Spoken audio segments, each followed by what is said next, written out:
बिस्मिल्लाहिर्रहमानिर्रहीम। अस्सलाम वालेकुम नाज़रीन, मैं हूँ साकिब राठौर और आप देख रहे हैं MM न्यूज़ का फेसबुक लाइव पाकिस्तान के दारुल हुकूमत इस्लामाबाद से।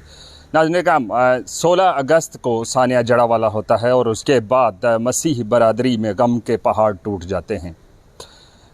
मसीह बरादरी इस वक्त सरापा एहतजाज भी है और खौफज़दा भी है। मैं इस वक्त मौजूद हूँ यूपी चर्च इस्लामाबाद के अंदर और यहाँ पे हम बात करेंगे। हमारे साथ मौजूद हैं एक शख्स, उनसे तारुफ भी पूछेंगे और ये भी पूछेंगे कि सानिया जड़ावाला जैसे वाक़यात, इससे पहले शांति नगर हुआ, जोसेफ कॉलोनी का हुआ और इस तरह के दीगर वाक़यात जो छोटे छोटे जो रिपोर्ट नहीं होते, ये इसके होने की वजह क्या है?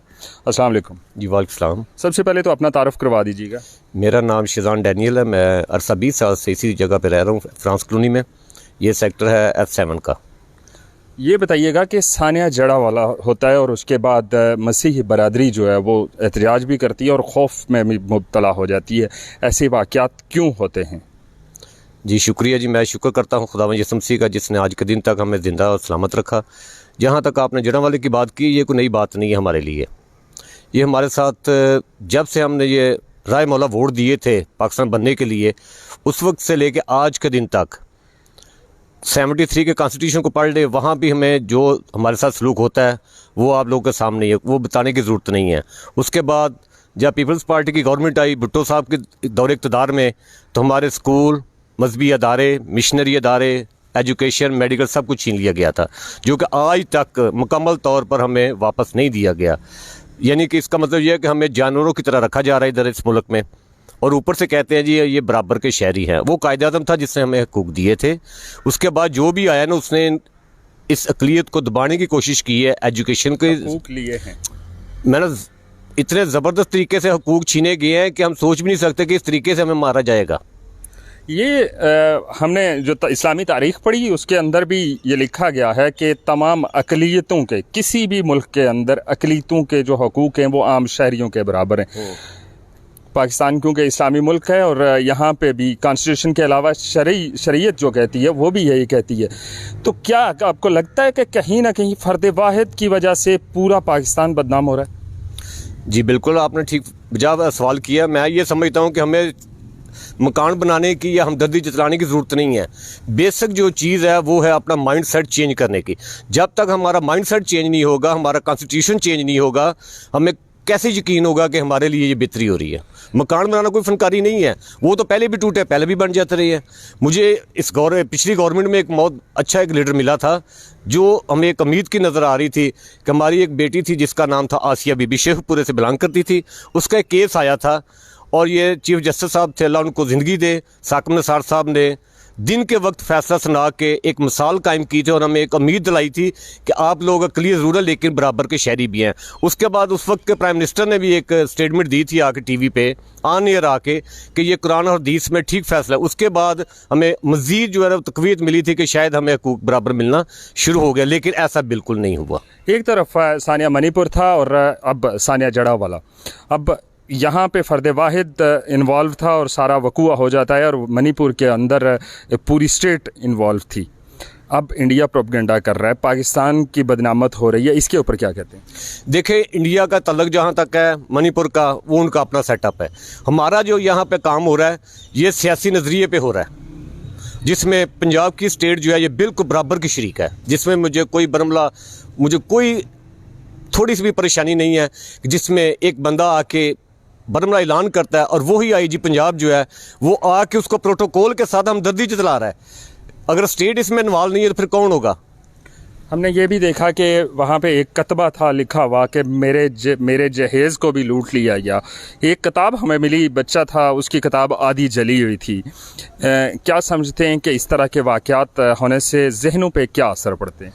जैसा कि आप पहले कह रहे थे कि मैंने कहा कि ये खौफज़दा है और मेरा खुद बेटा यूनिवर्सिटी में पढ़ता है। मैं खुद खौफज़दा हूँ, परेशान हूँ कि मैं उसका फ्यूचर कहाँ देखता हूँ।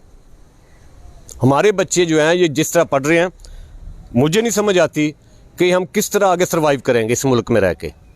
मुझे ये ज़रूरत इस चीज़ की आ रही है, मुझे जो खदशा वो ये है कि हमें तो हिंदुओं से भी बदतर रखा जा रहा है।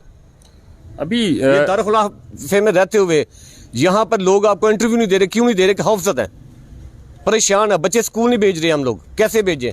वहाँ पे खुदा न खास्ता को बच्चा लाइक होगा तो उसके साथ कौन सा मिसहैप हो जाएगा, कोई सोच सकता है क्या होगा इसके साथ? अभी एक तरफ हम पाकिस्तान के ऊपर भी या पंजाब हुकूमत पर क्रिटिसिज्म कर रहे हैं, दूसरी जानब हमने ये भी देखा कि 21 से 22 चर्च थे वहाँ पे जी। वो जड़ावाला तहसील के अंदर। क्या ये मजहबी आज़ादी नहीं है? आप इसको मजहबी आज़ादी नहीं समझते कि 22 के करीब चर्च, और मसाजिद कितनी होंगी, थोड़ी सी होंगी, लेकिन इतने बड़ी तादाद है चर्चेज़ की। क्या समझते हैं कि पाकिस्तान में मजहबी आज़ादी नहीं है? देखिए, मजहबी आज़ादी का जहाँ तक तल्लक है, मजहबी आज़ादी तो आपने खुद ही सवाल करके खुद ही जवाब भी ले लिया कि आप खुद अंदाज़ा लगा सकते हैं कि इतने चर्च होने के बावजूद मजहबी आज़ादी, तो उसका हाल क्या किया आपने इस रियासत ने? उसके ऊपर किसी एक फ़र्द वाहिद को हम मुर्दे इल्ज़ाम ठहरा सकते हैं या पूरी रियासत को? मैं कहता हूँ कि एक फ़र्द को इसलिए नहीं कहा जा सकता कि जब तक आपका माइंड सेट चेंज नहीं होगा रियासत का, उस वक्त तक कैसे हम तसव्वुर करेंगे कि हमें आज़ादी मिल चुकी है।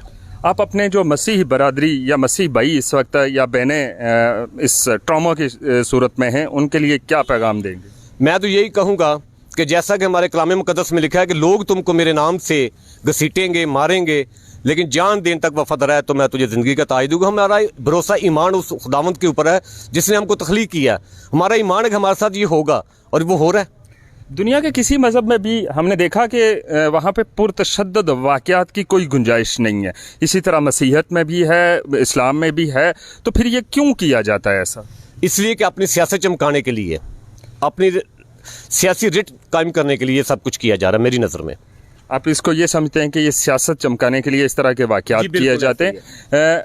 लास्टली आपसे ये पूछूंगा कि जो मसीह बरादरी आपको देख रही है, जिनका गम व गुस्सा इस वक्त शदीद है, वो एहतजाज की जानिब बढ़ना चाह रहे हैं, वो मुज़ाहरे करना चाह रहे हैं, वो धरना देना चाह रहे हैं, उनको क्या पैगाम देंगे?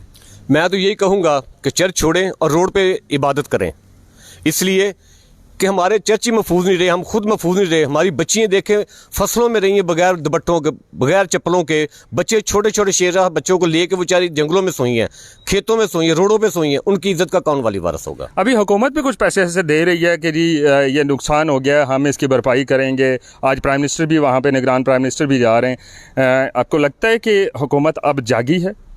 नहीं, ये वाक़या जो होता है ना, मेरी बात सुने, प्राइम मिनिस्टर जाए या चीफ जस्टिस साहब नेक्स्ट जो आने वाले वो गए थे, उससे मसला हल नहीं होगा। मसला होगा हल जब हम, मेरे भाई, आपस में बैठ के माइंड सेट को चेंज करके कॉन्स्टिट्यूशन में तब्दीली लाएंगे। जब तक हमारा कानूनी पहलू दुरुस्त नहीं होगा, कानूनी सीमत ठीक नहीं होगी, उस वक्त तक हम आगे नहीं बढ़ सकते। मकान बनाने से कोई फ़र्क नहीं पड़ता, पैसे बांटने से कोई फ़र्क नहीं पड़ता। वो तो हम मजदूरी करते ही हैं, पहले भी करते थे, आज भी करते हैं, कल भी करेंगे। अम्मा एक मिनट, जब तक हम अपने मसीह को आगे नहीं रखते, अपने ईमान को आगे नहीं रखते, हम कैसे कहेंगे कि हम पाकिस्तान में महफूज हैं?